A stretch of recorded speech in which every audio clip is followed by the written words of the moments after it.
नहमदुहु व नुसल्ली अला रसूल करीम अम्मा बाद।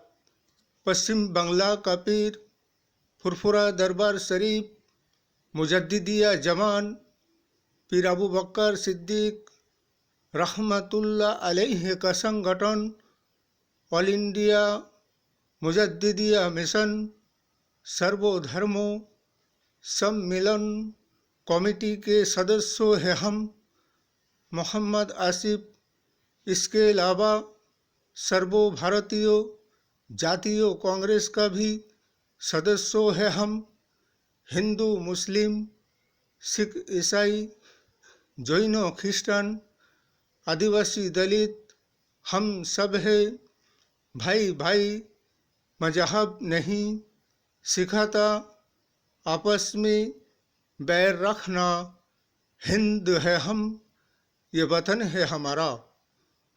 भारतवर्ष एक ऐसा राष्ट्र है, ये लोकतंत्र सर्वतंत्र स्वतंत्रता सेनानिया राष्ट्र है। इसलिए कि हर राजनीतिक दल, हर राजनीतिक संगठन, हर राजनीतिक लीडर और नेता मंत्री सभी कोई जानते हैं, लेकिन ये राजतंत्र राष्ट्र नहीं है, जो कि राजा महाराजाओं के शासन व बादशाहों के शासन वाला राष्ट्र नहीं, बल्कि आज़ादी के बाद से जो भारतवर्ष में लोकतंत्र राष्ट्र और इलेक्शन और निर्वाचन और चुनाव के माध्यम से एक सांसद चुना जाता है और उसे राज्यसभा का और पार्लियामेंट का सांसद बनाया जाता है। इसलिए कि जिन्हें बहुमत मिलते हैं वो सरकार गठन करते हैं और जिन्हें बहुमत नहीं मिलते हैं वो विपक्ष में बैठते हैं और विपक्ष दल कहते हैं। इसीलिए कि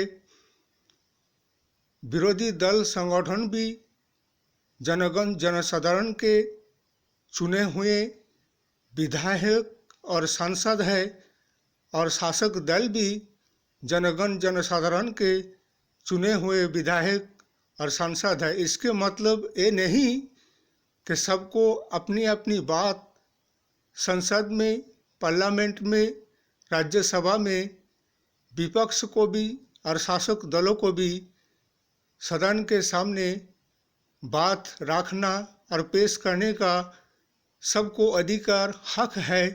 जनसाधारण जनगण के अधिकार के लिए और उनके हक के लिए, इंसाफ के लिए, न्याय के लिए, जुल्म के खिलाफ, अत्याचार के खिलाफ, अन्याय के खिलाफ आवाज़ उठाने के लिए सबको अधिकार है।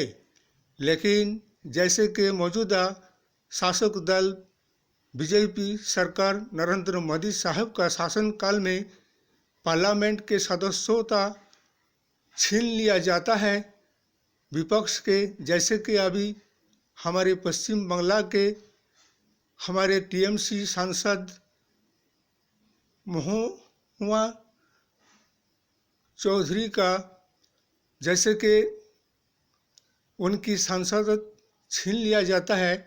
इसके मतलब ये नहीं है कि पार्लियामेंट के शासन व राज्य और सेंट्रल के शासन अगर बीजेपी के हाथ में है तो इसके मतलब ये नहीं कि वो विपक्ष सदन सदस्यों का, उसकी पार्लियामेंट के सदस्यता का छीन लिया जाए और उसे पार्लियामेंट से बाहर कर दी जाए। लेकिन ये संविधान के, आइन के, कानून के खिलाफ है।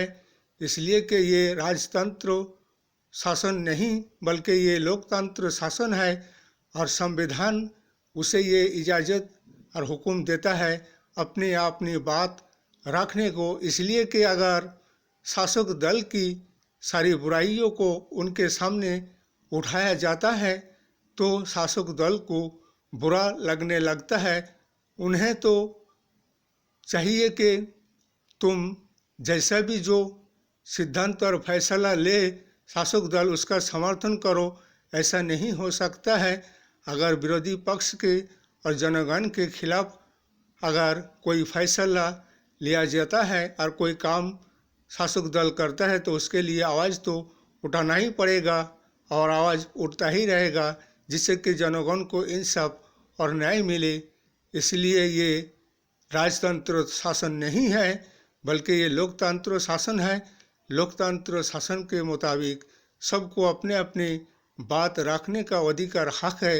लेकिन ये बीजेपी शासक दल क्या सोचते हैं कि हमारे हाथ में शासन आ गया तो हम न जाने क्या से क्या हो गया, इसलिए मनमानी, तानाशाही और अपने हर बुराइयों को अच्छा बताने वाला, हर कमी को छुपाकर लोगों के सामने अपने आप की बड़ाई करने वाला।